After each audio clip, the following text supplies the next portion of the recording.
Hi friends, and welcome back to the Baseball Card Illustrated channel. I'm Bronko, the PSA 11, and this is East Coast Tom. And we're going to have some great tips for the 2025 National, or I suppose any year's National, right? Anytime, coming up right here on the Baseball Card Illustrated channel.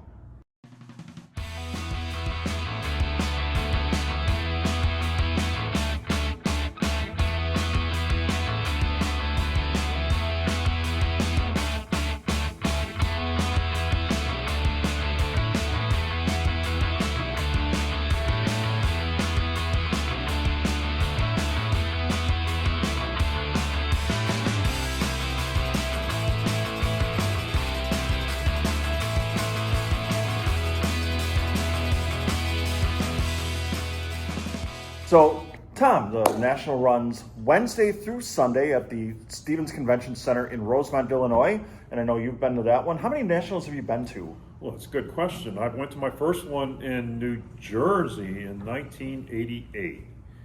And since then, I've hit New Jersey, Atlantic City, New Jersey a couple times. Have they recovered? That town is pretty lousy, so no. My hometown, we're adopted hometown of Baltimore, the mean streets of Baltimore where I'm from. I've been to that National, and I've also been to Cleveland a couple times. And this will be my second Chicago show. Which of those would you say is your favorite, just in terms of the setup, the organization, and how things kind of seem to be run there? Cleveland's usually the best. They've done it every other year for I don't know how many years now. And it's a great facility out by the airport with tons of space, tons of parking. If you want to go down to downtown Cleveland to visit the flats or catch a ball game, there's a subway light rail type train that goes out by the airport. It's right down the street and takes you downtown. It's really safe. Cleveland's a fun town. The exhibition hall is very spacious. That's the one with the Ferris wheel in the middle that you can ride. I'd say all the best shows, even Baltimore, nice and easy for me. It took a 20-minute train ride to get to downtown. Well run, but still going out to Cleveland was actually more interesting to me personally. You know what my favorite thing about Cleveland is? It rocks. Not only does it rock, you can buy a house for the price of a VCR. That's the unofficial Cleveland tourism video. But it's still better than Detroit, which may end up hosting the 2028 National. But we're here to talk about 2025 in Rosemont. And you said you're going to be down there for what, 2 days? Just 2 days this time. I went 2 years ago and it was really super crowded. And expensive. Tom ran out of money pretty early. Yeah, I think I hit Bronko up or when he wasn't looking, I kind of reached into his back pocket for his wallet. It was very expensive, very crowded. A Esiason jersey. It was great. Yeah, very crowded. Very warm. Very warm. The air conditioning didn't work. But, when you're adding in, for us out-of-towners, you're adding in parking, you're adding in tolls, hotels. It really adds up. And frankly, I didn't want to do a whole 5-day show this time. I mean, you can do the whole show in 2 days. Doing it in 5 it depends on what you're looking for. Like someone like yourself who's going for the bargain boxes, it's perfect. I'm going to say some of us are gluttons for punishment. They'll be there 5 days. So yeah. A little bit of everything for you. For me, it's perfect 2 days because I'm looking for big ticket items. I'm looking for the vintage dealers. So if you've got big tickets, about 4 feet by 8 feet? I like the souvenir ones, especially like the ones that give away golf tournaments. So. But I didn't see any reason to go for more than 2 days this time. So let's talk a little bit about some tips for the National. What are some tips that you would give to people either that have been there before, or maybe this is going to be their first National and they're watching this and they're like, oh, that sounds like fun. What are some things that they might want to know? Well, first of all, almost everybody says the same thing. You want to wear a good pair of walking shoes. Whatever's most comfortable, athletic shoes, bring an extra pair of socks.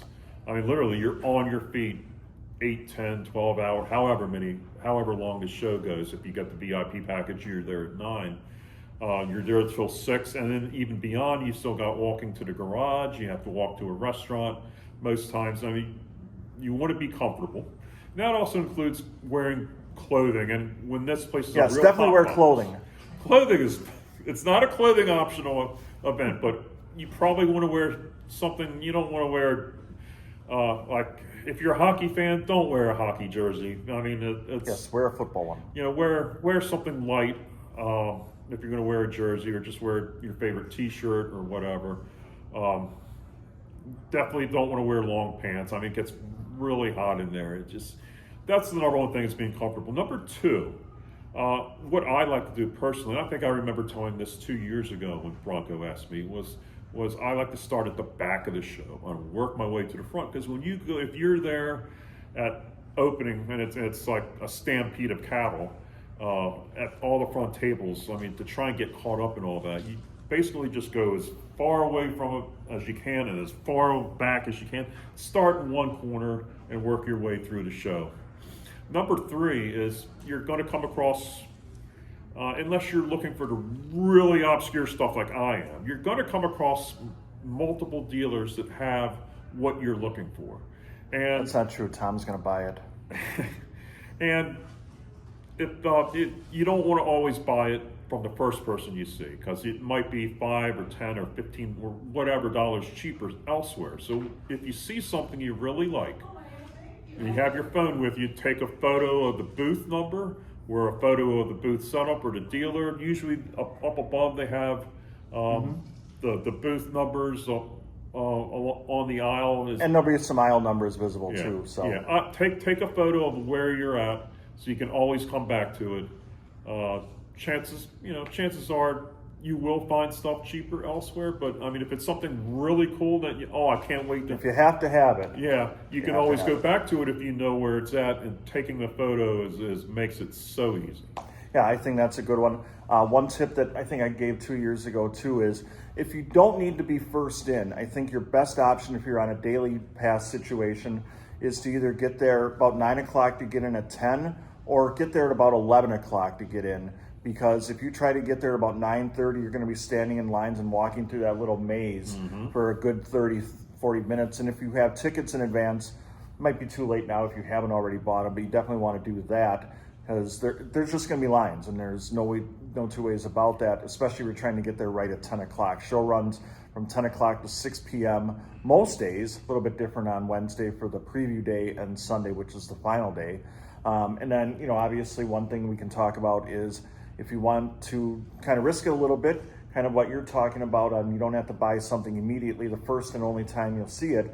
You can maybe stick around and wait for Sunday to see if you can get some of those items, if they're still around, at a better price, because the dealers aren't going to want to necessarily take all that stuff back. So those would be two things that kind of jump to my mind. Sometimes dealers, I mean, with so much competition there, and if they have a lot of the same stuff that everybody else has. I've heard horror stories of dealers that took in, $150 in sales the entire week because he had the exact same stuff as everybody else. It may not have been competitively priced. Sunday's a great time to buy from dealers who look like they've had a bad show. Now, I'm not saying take advantage of any dealers, but there will be more.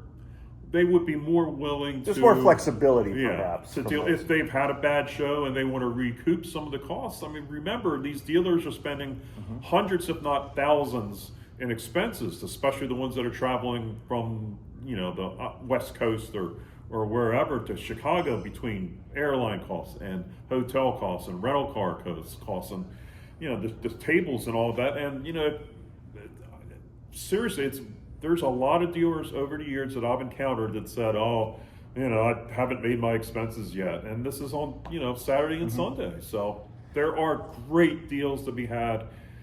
The only issue with Sunday is a lot of dealers that have had good shows are out the door already, and you're not going to see them, or they're just packing up and they're not going to let you go through their stuff. Yeah. One other thing is, kind of talking about like bargain boxes, value boxes, whatever you want to call them, is a lot of people have the misconception if you don't get in there on Wednesday that you've missed the boat, that all the great cards are gone. Dealers are going to have multiple boxes that they aren't putting out. They're going to put fresh stuff out, each and every day. Otherwise, it's kind of the opposite of what we're talking about here. It's like, I had a great Wednesday, and then by Friday I'm not selling anything because everything's picked over. So if there's something that you're really looking for that might be a little bit higher price or harder to find, go look for that right away.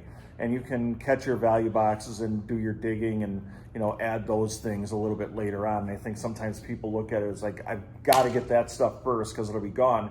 And that's not necessarily the only time you can find that. Yeah, I've heard that dealers refresh their stock almost on the hour. That they just keep a, you know, watchful eye, see what sells, and they just bring out another box and put it out. And, you know, I know, like you put in, like our good friend Bo, 1 Million Cubs. I mean, he sits at a bargain box the entire day. I mean, me personally, that's not for me, but A couple times we had to check to see if he was still alive. So, you know, one other thing is, what do you take to the National personally? Do you just take like maybe a bag or something to put things in, or do you bring a couple things within that? I've like 2 years ago, I brought my shoulder bag, and it had empty boxes and empty cardboard boxes to put stuff in. It had empty, like the little plastic boxes for, you know, just something that so it's not jangling around in your bag all day. You know, especially if you're buying anything that may, you know, have like an autograph or that could get damaged. So you make sure you bring something to protect the cards, because not every dealer is going to remember to have like plastic bags or paper bags for everything you buy.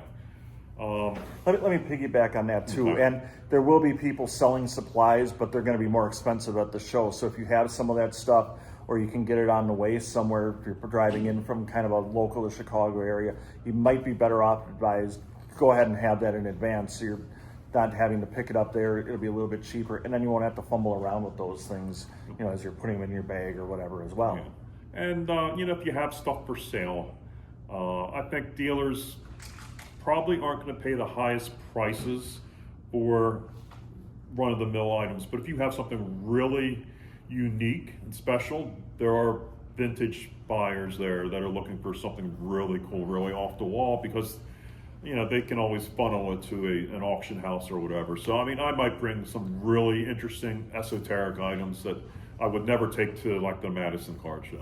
Yeah, and you know, one other thing is, and I'm sure some dealers are going to be mad at me for saying this, but you can look to make some deals with some other show goers. There's probably going to be almost like a makeshift show going on out in the lobby area, especially as the days go on. There's obviously the trade nights. One thing, going back to, you know, what are you bringing? I'm always going to have a bag that's got like a bottle of water or two in there, and I love goldfish crackers for the show. These are the perfect thing. You don't really want to have to try to get a meal down there because the food is very expensive and it's not very good. And we'll talk a little bit about that here, but bring just like a snack, but you might want to have like a hearty enough snack that it'll get you through the day. Because otherwise you're going to have to pay for the overpriced food, or there's a couple options sort of nearby, and you can talk a little bit about that fashion mall that you went to that's across from the parking lot. Down the street past the Stevens Convention Center, there is a shopping mall with a garage where you can park for free. And now that's a good deal. I don't care who you are. And but as far as food goes, I mean, like Bronko said, the food's not good. It's ballpark food basically. It's overpriced. I would bring like protein bars and such. You probably don't want to bring chocolate because that stuff has a tendency to melt. Yeah, if you bring M&Ms, it'll melt in your hands, or mouth, not your hands. That's a good point. Protein bars, water. I would skip the sugary drinks. You know, maybe bring flavored water or something like that. But I carry them in my backpack, and believe me, you're saving a ton of money because the concessions there, they're, you know, just like any other. They're out to make a buck too, right? Oh, definitely. They're making quite a buck there as well. Should probably wrap this up, but any other tips or things you want to mention, or should people come up and say hi to you or give you some I would Bengals like Reds that. cards? I'll probably be wearing something from the East Coast, like my beloved Washington Nationals. If you see a tall, skinny, older, handsome young man like myself wearing a Nationals hat or jersey, come up and say, "Hey, it's East Coast Tom." That would make my day. And from a personal standpoint, if there's anybody out there in Bronco land that is a big 7-Eleven Slurpee cup collector, please let me know, because I'm working on a master set of 7-Eleven Slurpee cups, and I'm at 946 different out of 1,016. So I only need 70 more to have probably the only master set of 7-Eleven Slurpee cups in the country, maybe the world. as I wrap this up, you can list all the people that you need. Go. If you see me there, if you see me there, you're more than welcome to come up and say hi. You can ask for an autograph, and I'll sell it to you for only $10. I'll sign it right there live on the spot. You don't need to buy tickets in advance. Can you get it authenticated? Yes, East Coast Tom will be there authenticating each and every one of them with his official stamp of approval. But no, seriously, definitely stop by, say hi. I know one of the days I'll probably be at my friend Tony's booth. You can find him at Fat Daddy's Cards. He's got all the vintage cards and more than you could ever want. So stop by there. And if you happen to see Bo from the Madison Card Show, make sure to go give him a hard time and get all the bargains before he can. You can also visit him on eBay Live. Anyway, Tom, I'd like to thank you for joining me on this. Thanks for having me, as I always. look forward to this week. It's going to be a good time in the Windy City, or at least a little bit north of it. And we'll be looking for you. But thank you for watching the Baseball Card Illustrated channel. Go ahead, hit the like button, hit that subscribe button, and leave a comment. Let me know and Tom know what you're looking for at the National. Awesome. Thank you.